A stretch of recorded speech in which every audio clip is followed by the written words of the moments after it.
뉴스를 보다 보면 이런 말이 자주 나옵니다. 소비자들이 해당 기업 제품 불매 운동에 나섰습니다. 이번 올림픽, 일부 국가가 참가를 거부했습니다. 그런데 이런 집단적 거부 행동을 영어로 뭐라고 하냐면 바로 보이콧이라고 합니다. 불매 운동, 참가 거부, 집단적 외면, 이 모든 게 보이콧이에요. 그런데 여기서 흥미로운 점이 있습니다. 보이콧이라는 단어, 사실 어떤 사람의 이름에서 나왔습니다. 안녕하세요. 뉴스랩입니다. 오늘은 보이콧이 정확히 무슨 뜻인지, 그리고 이 단어가 어떻게 탄생했는지 그 반전 역사를 알려드릴게요. 먼저 보이콧이 정확히 무엇인지부터 알아볼게요. 보이콧이란 어떤 개인, 기업, 단체, 국가에 항의하거나 압박하기 위해 거래, 이용, 협력을 집단적으로 거부하는 행동입니다. 예시를 들어볼게요. 소비자들이 특정 기업 제품을 사지 않는 것. 이게 소비자 보이콧이에요. 올림픽이나 월드컵 같은 스포츠 대회 참가를 거부하는 것. 이게 올림픽 보이콧이에요. 특정 연예인이나 기업의 광고를 외면하고 팬덤이 이탈하는 것. 이것도 대중 보이콧이죠. 핵심은 집단적이라는 점이에요. 한 사람이 물건 안 사는 건 그냥 개인 선택이지만 수천, 수만 명이 함께 거부하면 기업이나 개인에게 실질적인 압박이 됩니다. 이 집단성이 보이콧의 힘이에요. 자, 이제 이 단어가 어디서 나왔는지 알아볼게요. 정말 흥미로운 이야기입니다. 1880년, 아일랜드입니다. 당시 아일랜드는 영국의 지배를 받고 있었어요. 많은 농민들이 영국인 지주에게 땅을 빌려 농사를 짓고 임대료를 냈는데 그 임대료가 감당하기 어려울 만큼 높았습니다. 이때 찰스 보이콧이라는 영국인 토지 관리자가 있었어요. 그는 소작농들에게 높은 임대료를 요구했고 임대료를 내지 못한 농민들을 가차없이 쫓아냈습니다. 그러자 지역 주민들이 하나둘씩 그에게 저항하기 시작했어요. 방식이 독특했습니다. 주먹을 휘두른 게 아니었어요. 그와 거래하지 않는다. 말을 걸지 않는다. 일도 해주지 않는다.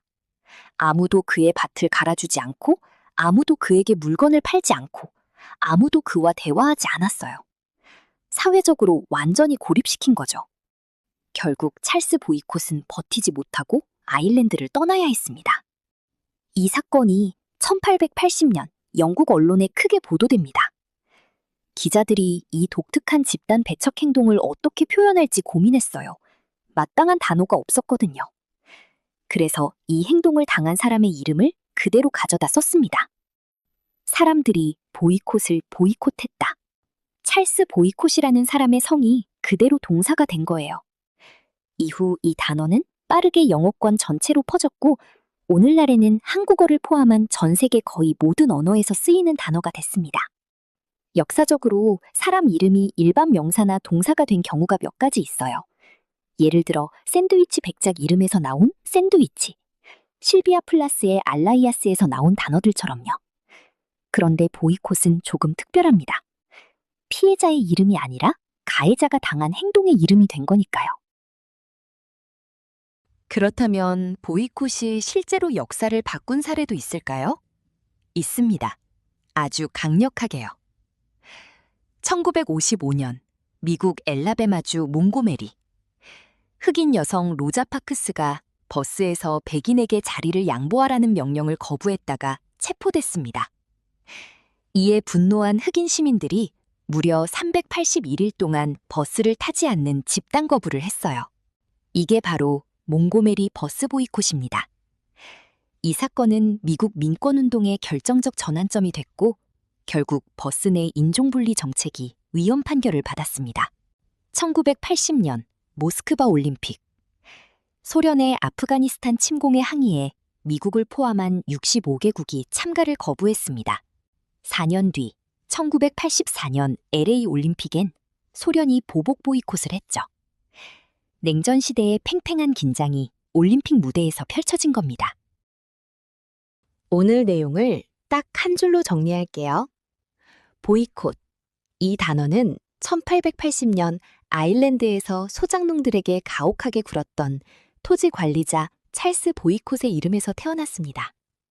주민들이 그를 집단적으로 외면하고 고립시켰던 그 행동이 하나의 단어로 역사에 남은 거예요. 오늘날 우리가 쓰는 보이콧은 여전히 같은 의미입니다. 잘못된 권력이나 행동에 맞서 개인들이 집단으로 거부하는 것. 말 한마디 없이 단지 등을 돌리는 것만으로도 세상을 바꿀 수 있다는 걸 찰스 보이콧 사건은 증명했어요. 혹시 여러분이 실제로 보이콧에 참여한 경험이 있으신가요? 댓글로 이야기해 주세요. 영상이 재미있으셨다면 좋아요와 구독 부탁드립니다.